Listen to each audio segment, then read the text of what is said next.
তুমি প্লিজ তোমার ওই মনটাতে আমায় দাও না একটু ঠাই। আমি ভগবানের কাছে পে করি আমি যেন তোমাকেই পাই।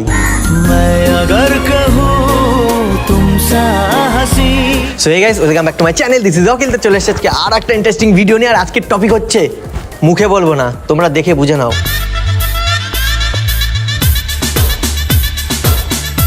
তো বেশি না বকে ভাট, চলে শুরু করা যাক।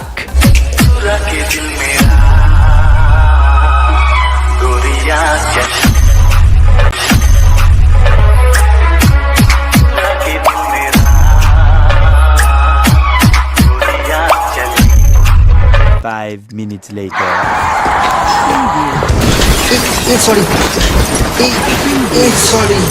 Sorry sorry. হ্যাঁ হ্যাঁ, ব্যাপার কি আপনি? অ্যাকচুয়ালি আমি মানে চোখে দেখতে পাই না তো তাই। এটা আপনি তো চোখে দেখতে পান, তাহলে একটু ঠিক দিকে যেতে পারতেন।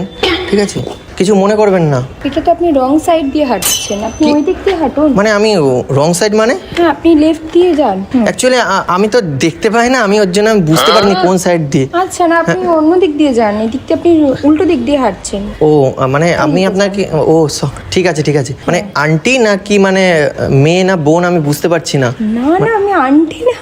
মানে বিবাহিত তুমি নাকি? না। बेटा मन में दूसरा लड्डू फूटा।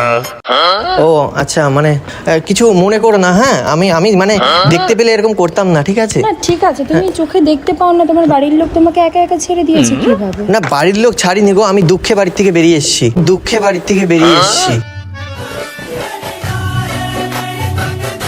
দেখছো না, আমি মানে আমার বয়সটা তো বেশি না, মানে আমি তো মানে ইয়াং ছেলে তো, বাড়িতে থাকি। এবার অনেক বাড়ির লোক, মেয়ের বাড়ির থেকে সব আসে, সেই আমাকে অন্ধ দেখে আমাকে মানে রিজেক্ট করে দিয়ে চলে যায়। এবার আমার তো বিয়ের বয়স হয়ে গেছে, তো ওই মানে আমি বেরিয়েছি, যদি আমার